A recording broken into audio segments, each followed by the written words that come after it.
life is very unpredictable.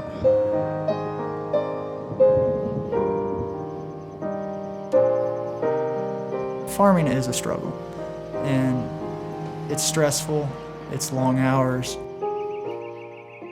I think it's easy to worry about the future when you don't know what's going to happen the next day.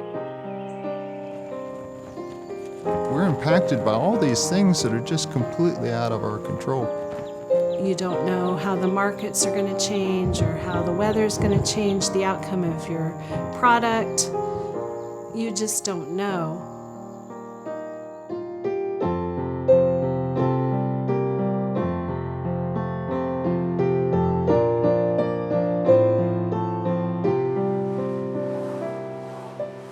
We have people that are depending on us, and the decisions we make affect a lot of people.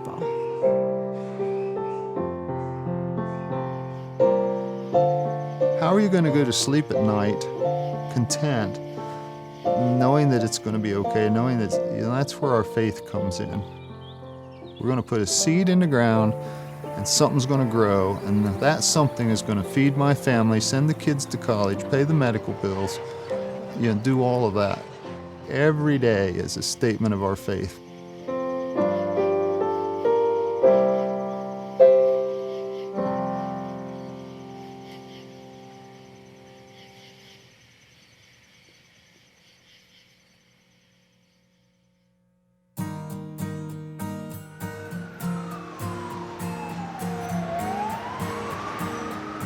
The average American is probably a more mobile person than I am. I've lived in 3 houses in my life. You can see all 3 of them, except for the barn being in the way, right from this porch. One of the reasons I am here on the farm today is because my father had a massive heart attack when I was in high school, and it really shaped a lot of who I am and what I do, that one event. I own and manage Standing Oaks Enterprises. We have a 650 sow herd that produces pigs for market. It would be in the neighborhood of 15,000 to 17,000 animals a year. And to support that, we have 650 acres of crops. It's enough to provide about half the feed that those animals need. I have 2 full-time employees. It's about 110 hours of labor a week involved in 650 sows. Of course, you're working 7-day weeks. My family moved into this area in the very early 1800s. So I'm the 7th generation then, on the property that's in the family now. And my kids would be the 8th. Our eldest is Kimberly, who graduated from Bowling Green a year ago. Sam's our oldest son. Sam's at Ohio State right now, studying agriculture. And then there's Mindy, who is 16. She's got her license, very artistic person. And then there's Simon. And Simon's 11. And Simon's our guy. He was born with Down syndrome, which just kind of rattled our cage to the absolute core. He was born, and I came home to work and got a phone call. It's from my wife, and she says, "You need to come back, the doctor wants to talk to us." Well, that ain't ever good. The doctor thought that maybe perhaps our son might have Down syndrome. They'd like to send him down to Children's Hospital for tests. It was a shock. A lot of times saying, well, God wouldn't have chosen anyone better for it than you, it can be comforting, but sometimes it can't. Well, why did God choose me? Simon having that disability has let our family learn a lot, and I think in a way it's brought us a lot closer together. Because we all have to help one another. We all have to help Simon. We have to help one another watch Simon.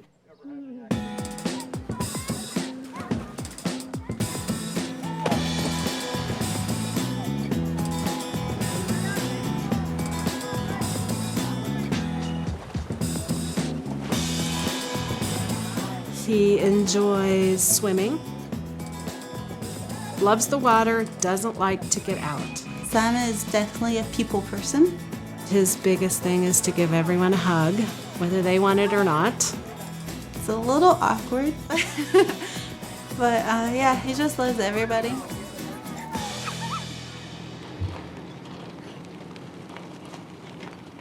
He's never had a bad day. He's had a few bad moments. He's never had a bad day. And he won't let you have a bad day. He just enjoys life.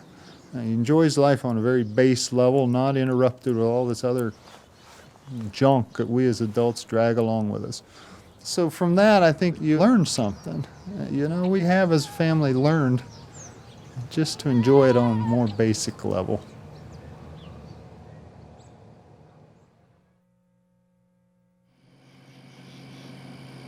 Most of my childhood was spent in Des Moines. I lived in the city, and then I went on to Iowa State University. I met Chuck my second year at Iowa State. I had always wanted to be a farmer's wife. She had a childhood dream to grow up and marry a farmer. And she realized after she'd done it what she'd done. My mother is the biggest heart of any person I've ever seen in my life. If somebody asked Mom for help with something or needed something, Mom's always been there to help anyone. She wants to see to everyone's needs before her own. I love my mom. She's just a great person. I'm married to an angel. Yeah, I tell the kids, you know, you want to be married to somebody that's be in a relationship that makes both of you better. When you're married to an angel, it don't get any better.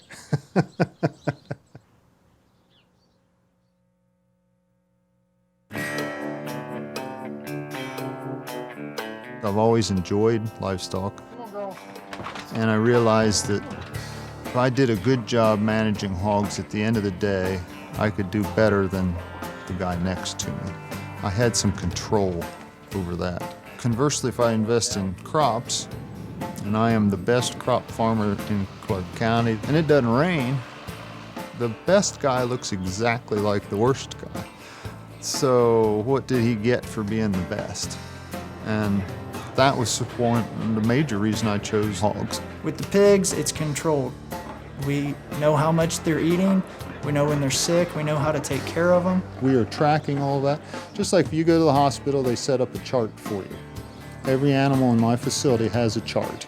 Sow number 1 has got this going on in her life, and you enter your data and you track her all the way through. You can go to that system. It's web-based. Anywhere in the world I can get on the internet with the right passwords. I can see my sow number 1. How is she doing today? What's her health status? How many pigs has she had? When was she bred? When she due? At the end of the day, we can go home and at least we know that the pigs are taken care of, and tomorrow we're still going to have a job. There's still going to be something to show for it.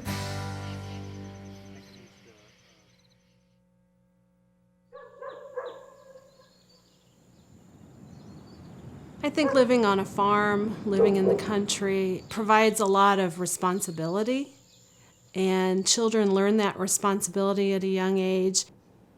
And my dad's health was starting to decline. He had to stop driving, and one of the biggest concerns was, was he going to fall? When Kim graduated, she needed a place to live. My grandpa was getting older and he needed help. And the best solution would be that I moved in with him. I would cook his meals, wash the laundry, refill his medicine, clean the house. It's family. What else are you going to do? I would do whatever I could just to help Mom and Dad have a little more peace of mind. I work for my father in the morning at the hog barn. She comes to the farm every morning around 8 o'clock, and she does some of the feeding. She does some of the care with the newborn pigs. I get done there, take a shower, and I'm ready to go on with the rest of my day. A life of less responsibility. That would be nice, but because I had so much responsibility at a younger age, it's made me a very responsible person. Kimberly graduated in kinesiology, which is body movement, and with her emphasis being on dance education, she wanted to be a dance instructor. Halfway through my college career, I knew I wanted to come back home after college and work at the dance studio that I'd been taking lessons at.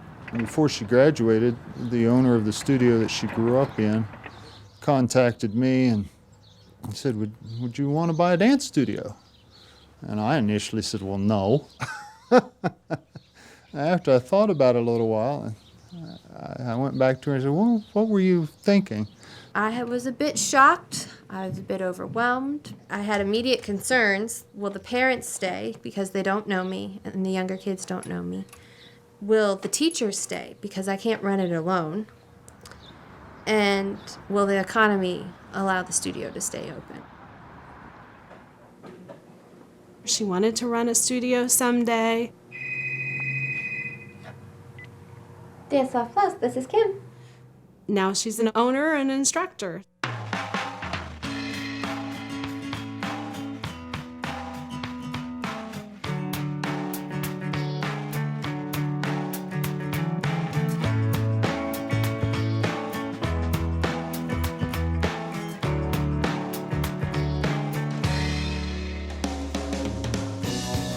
The kids are what get me excited. They love to dance. They have a passion that shines through every second. I love the teaching aspect and getting to go in there and teach them their new dance, which they're always excited for. My family supports me in so many ways. My sister, who's still a student, she's also a teacher and works the desk. And my mother stepped in this year and helped me out as a receptionist. I think she enjoys it a lot. Yeah, I can't really say no when she asks for help.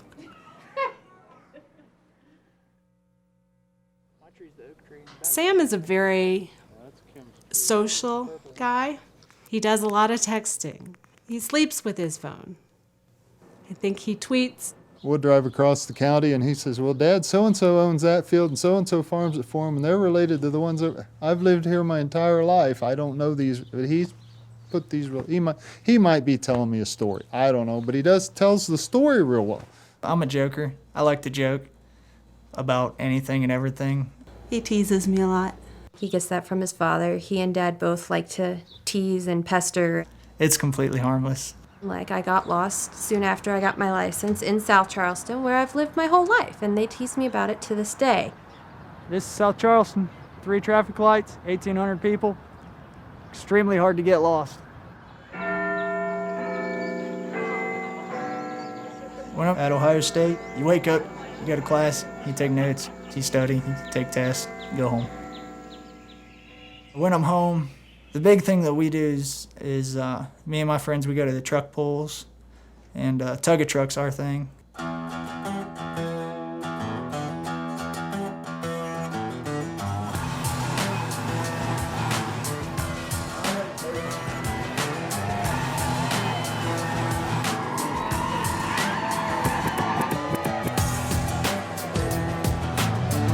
It's a tug-of-war with 2 pickup trucks. As one Facebook post was saying today, I'm looking forward to the truck pulls because I really need to hear diesel engines roar, rubber squeal, and parts hit the driveway. All my friends do it. I don't tug personally because I'm not allowed. Well, Sam could truck pull except for the problem of the parts hitting the driveway. I have worked with Sam trying to understand, look son, first priority is to pay the bills for you going to college. Once you're out of college, you can tear up all the truck. But they aren't going to be mine. When the night's over, and there is one truck in the parking lot that's still capable of pulling the trailer to get everybody else home, Sam has been a good sport about this.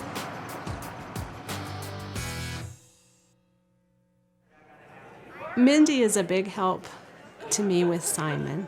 Helping with Simon can be a little challenging at times because he doesn't always listen. But it has its moments too. It gives my parents times that they can go out to eat and be just alone, and then it just gives me time to spend with my little brother. I'm involved in 4-H. I think this is my 8th year. In the past, I've taken sewing and cooking and a bunch of home ec type things. Currently, I'm only doing sewing. But 4-H is a great organization that you learn a lot of responsibility no matter what you're doing. Mindy enjoys photography. It's something that I just got into recently, but I love doing. We just had the county fair, and she put a picture there and that she won the best of show. She's got a gifting there, and we're trying to help her develop that and have opportunities to get some training in the photography and the visual arts. My dad wants to make sure we have what we want and do what we want. So, like, I wouldn't have been able to buy the studio or take lessons without my dad. Dad's a businessman. He's always working. I think he loses sleep every. I know he does. He worries too much, I think, sometimes. He cares too much. He definitely cares for everything. The pigs, the business, the family, the dance studio, Simon, all of us individually. He is really passionate about ag and his faith and his family. When I first came to Ohio to see his farm, I thought it would be an animal here and an animal there, here an animal, there an animal. And it wasn't like Old MacDonald at all. And none of his barns were red. The idea of the small farmer, and I used to do this 15, 20 years ago, feed pigs out in the back. When I got 20 or 30 of them fat, I'd load them on a little trailer, haul them to a collection terminal, a barn out here. Had a buyer and specialized in buying 20 from me and 20 from him. And then they would congregate those onto a load. I mean, that doesn't exist anymore. And the drive has been to get it to where they all come from a known facility with a known production system with known genetics. So the buyer knows when he calls me and gets hogs from me, he knows what he's getting, as opposed to going to a buying station where he's going to get a combination of 10 different producers today and a different 10 producers tomorrow. That is what has driven the industry or the system to where it is right now. Factory farming has negative connotations, but as you stop and think about it, it probably isn't terribly inaccurate at the one level. I mean, we're setting up systems to do everything is in a pattern so that if something happens, we can go correct it. On my small farm, there's at least 1 million meals a year I'm responsible for. 1 million meals a year, I have to be able to say to the consumer, that is a good meal. So we have to set up a system whereby something happens, it can be fixed. How did that disease get into this herd? Where did it come from? We can discover through genetic testing which strain that is. How did it get on your farm? Did it come from the birds? Did it come from the raccoons? Did it come from the soil?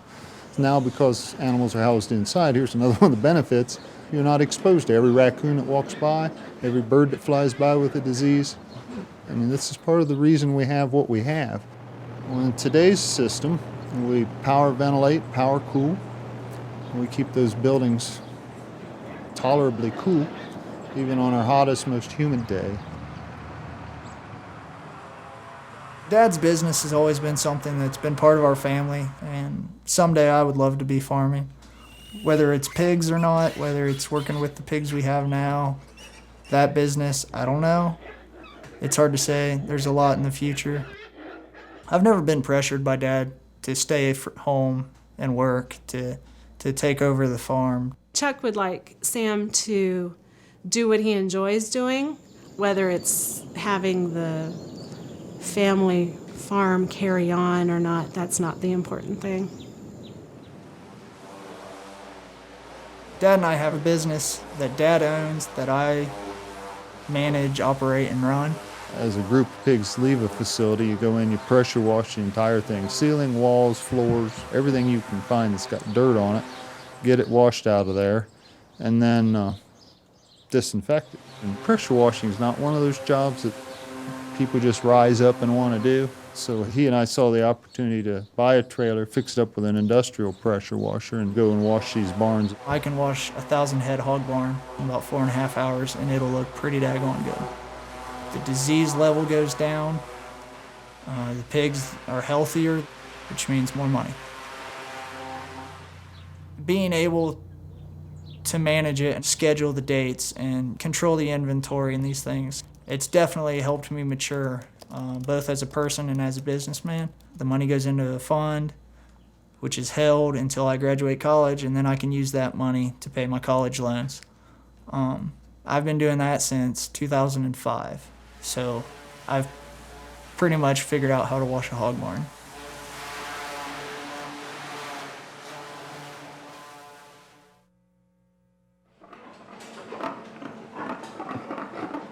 My dad is very passionate in spreading awareness about agriculture and hogs. Dad was blogging before I was. He took on a lot because he's not the most tech-savvy person. And with blogging and Facebook and Twitter and some of these things he's picked up on, he's come a long way. The social media is a godsend to me because it lets me reach off the farm without ever leaving the farm. I was at a conference, and the people that we would say, I guess, were opposing my viewpoint made their presentation, and I really didn't have anything to say back. I had things to say, but none of them coherent or repeatable in public. I wasn't happy with that. And I made the commitment to myself that, we in agriculture, maybe we lose the argument, and the next generation has to farm in a much different way. But by golly, it's not going to be because I kept my mouth shut and wasn't willing to speak, and I couldn't speak in a coherent sentence. And so that motivated me to blog. And Peter is saying, how long do I have to keep forgiving this person? This is a question of patience. How patient do I have to be? Religion is very important to our family, and that plays a lot in Dad's thoughts. And there's not a lot of agriculture blogs from that perspective. And I think that's cool, both for Dad and agriculture. That helps both of them. One, Dad gets to voice his opinion. Two, agriculture gets more variety and perspective, and that's what we need. He thinks about it, he rewrites it, he makes sure that what's going out there is something that he wants to stand behind. Acorns for Thought is my blog. It attempts to answer to farmers a question of why do we do what we do, and why is it right? Why is it okay? And to the consumer, here's what we do, here's why it's okay, here's why you can have confidence in it. My son Samuel got started on blogging probably a year or so after I did. I like talking about the farm, things I'm doing on the farm. I've stated my opinion on things. I've let people into my life. Sam's gotten in some discussions with his blog that created an interest in a national level of discussion. So I'm excited to see him succeed. Blogging has been a great step for agriculture because it's put us right into the living room with the consumers, and it's helped us put the confidence back in the consumers. And the consumer confidence allows us to stay in business.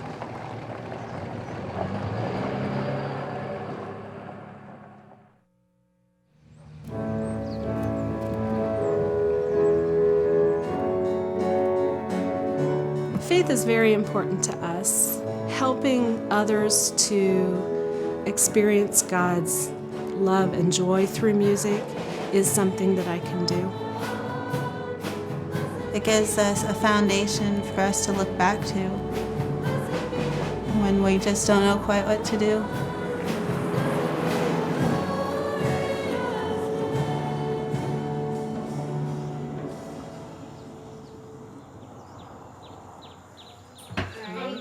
We need strawberries, blueberries, raspberries, Fruit. melon. Got Fruit. it. We're making We try very hard to focus on the blessing because the challenges would drive you out of your mind. two. I've concluded that people with special needs children develop a certain twist of their soul that allows them to do that, to see the positive side and to live maybe with the negative side. That's two. Can you keep count? My wife, God bless her, has been changing diapers on that child for 11 years. We always pray before every meal. When we sit down to eat, Simon says grace. And I think it's real important to our family to see Simon doing that with all the struggles we've had.